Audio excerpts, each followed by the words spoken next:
Welcome to Breaking the News Plus on this Thursday night, where we're going to really hone in on our political nerdiness and talk about maps, neighborhoods when it comes to the election, specific the mayor's elections, I should say, in St. Paul and Minneapolis on Tuesday night.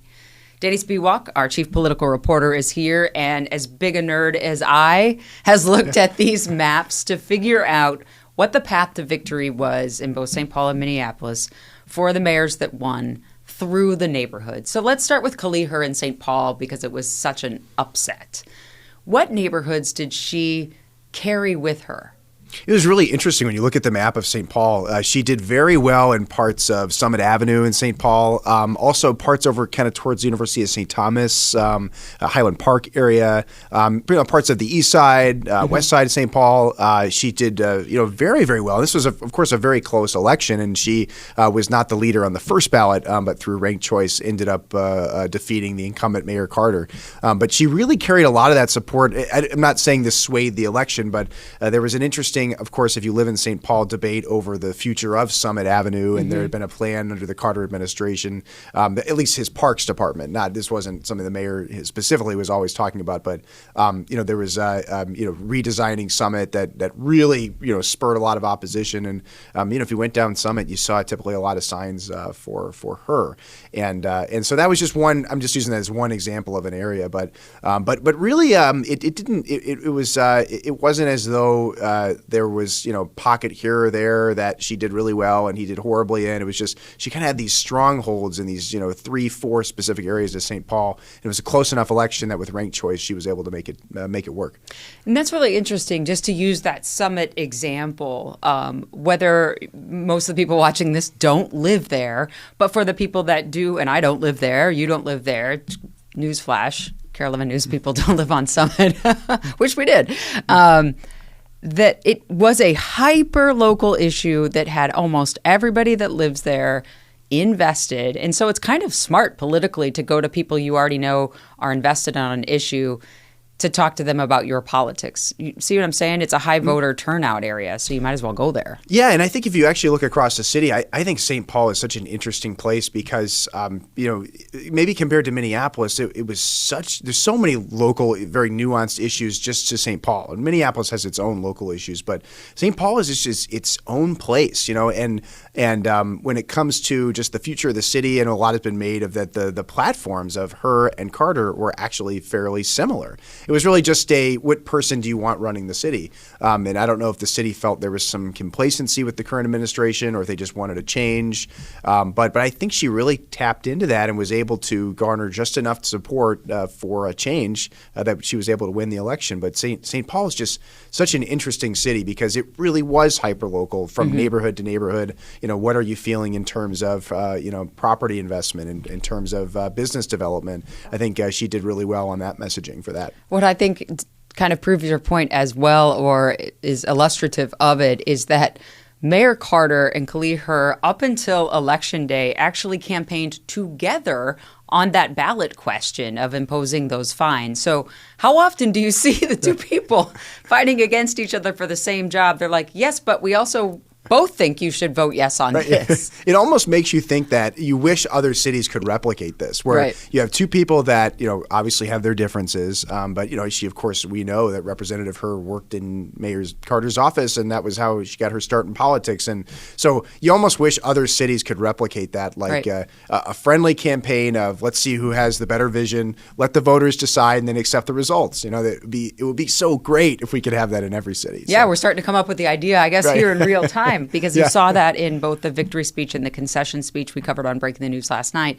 But you saw two people who genuinely respect each other and, at least from outward appearances, genuinely care about the future of St. Paul. Yes. Period. Full stop. Yeah, absolutely. And want the other to succeed, whoever it is.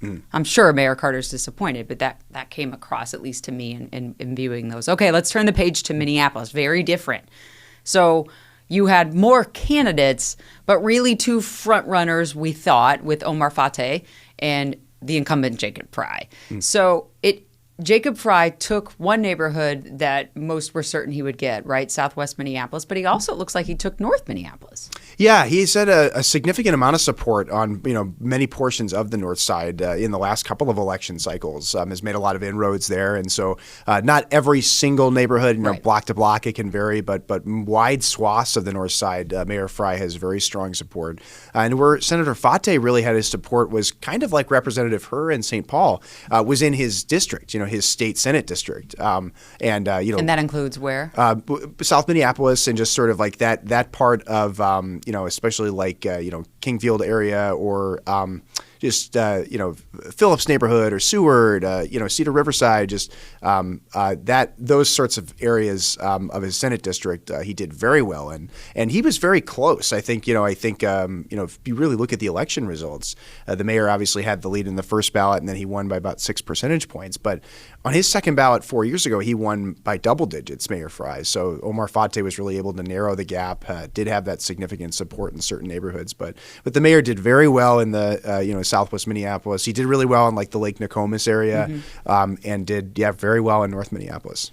And so, the lessons learned from this in terms of campaigning, I think it had been said since the beginning that the presumption is that Mayor Frey would do well in Southwest and in those parts of the North Side. As a campaign, did he spend most of his time there, or did he go to the areas that he wasn't winning support, like Seward, like Phillips, like the South Side? That's a really good question. I really don't know in terms of specific events or where it didn't seem that it really didn't seem actually that either of them were really targeting specific areas. I know obviously they have supporters that they know and work closely with, but it didn't ever really strike me. Kind of like in a presidential election, it's like what battleground state are they going to go to? At least from my perception, it didn't appear that there were strategic neighborhoods. Now inside the campaigns, there probably were, or at least their talking points, were probably tailored towards maybe where they were trying to turn out voters or that kind of thing. And I'm sure they did a lot of door knocking. But in terms of public events, it didn't seem that they were holding things in certain areas, to be specific. Although, if you look at like Omar Fate's final hours of the campaign, he did an event at University of Minnesota, and he was in kind of his strongholds, maybe to try to get voter turnout. And as we point out and say often, these twin cities are definitely not identical twins. I'm not even sure how they can be twins because they behave so differently. And I see that illustrated a bit in this election as well. Mayor Carter was a strong incumbent and seemingly well-liked throughout his 8-year term. And to the shock of many, he lost to his opponent. And then Mayor Frey even said when he spoke to you yesterday, like, you may not like me. You may not have voted for me, but I'm going to govern for you. So Minneapolis went with its incumbent, who admitted he's not as well liked as he would like to be. And St. Paul went against a popular incumbent. What do you make of that? It is really it's very interesting. I think at the end of the day, I do think it just comes down to totally different dynamics in the two different cities. And I think in St. Paul, there were very localized issues in terms of, was there a feeling of that there had been stagnation in the city, want more development downtown, or, maybe more to address the homeless population. And there was just maybe a sense that somebody else could come in and do it differently.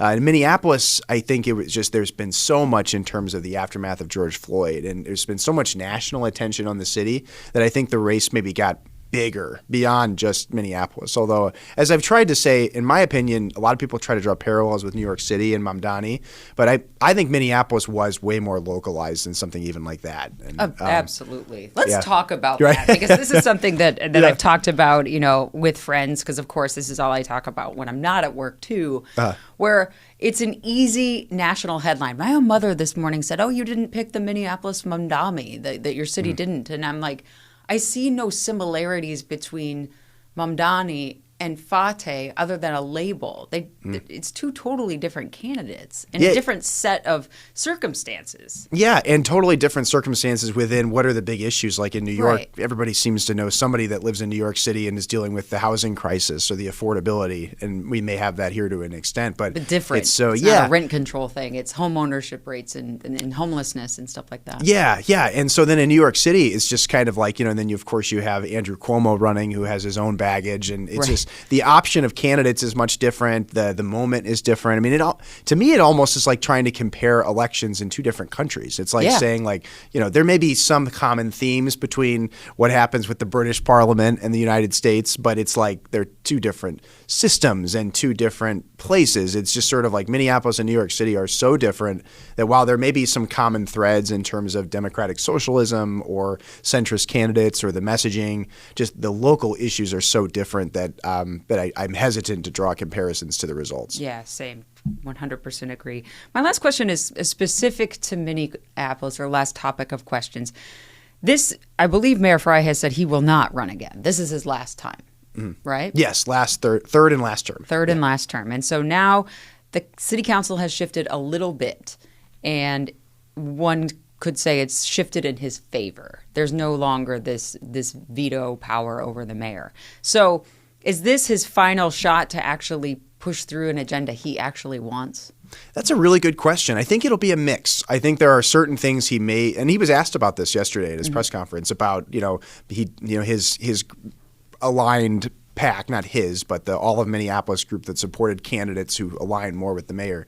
They did flip a couple of seats, and it's like, while the progressive wing kind of, appears to sort of have 7 versus 6, although this is getting way too kind of in the weeds. That's why we're here. But, this is the weeds, Danny. We're in the weeds right now. It's kind of a progressive majority on some issues. Okay. It's curious to see that Councilmember Osmond is kind of potentially says he may be a swing vote. Anyway, so sort of cut through all that, it looks like he'll have potentially a little bit more of a friendly council, although certainly still will face a lot of opposition on a lot of issues. But I think he will have a better time potentially working with them than the last couple of years, although there are still several. There are 7 candidates endorsed by a committee, political action committee, that opposed him. So he is outnumbered in that regard. But to answer your question, I do think he'll have an easier time potentially creating a coalition with the city council, but it'll just depend on the issue.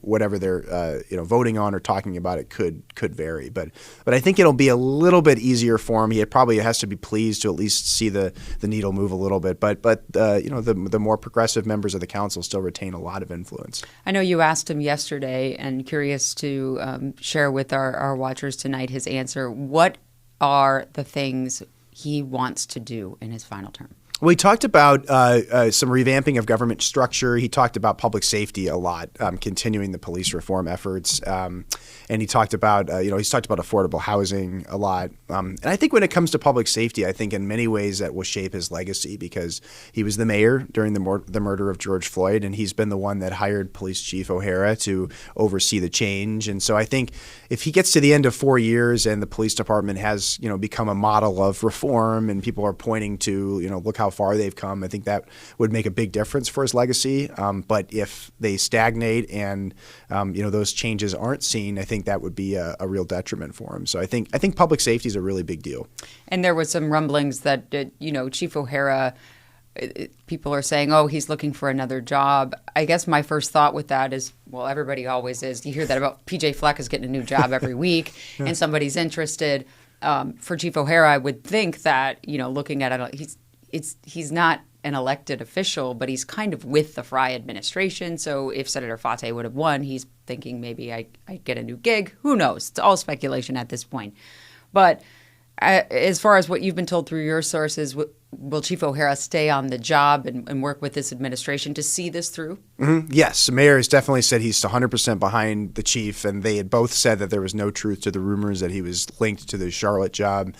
So for the time being, it doesn't appear there's any risk of the chief going anywhere, at least if you believe the mayor and the chief and what they're saying. And so, Fate had said that he would interview O'Hara again if he were to be elected and, see if he wanted to move forward with him.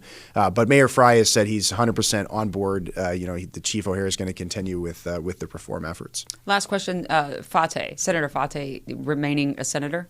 Yes. Still his state Senate term, I guess, would be through 2026. Mm-hmm. So he'd be up for re-election next year. So in some ways, you look at it, almost was like a chance for him to run for something without the risk of losing his seat. So now he'll go back to St. Paul in the legislature, and we'll see what the future holds for him.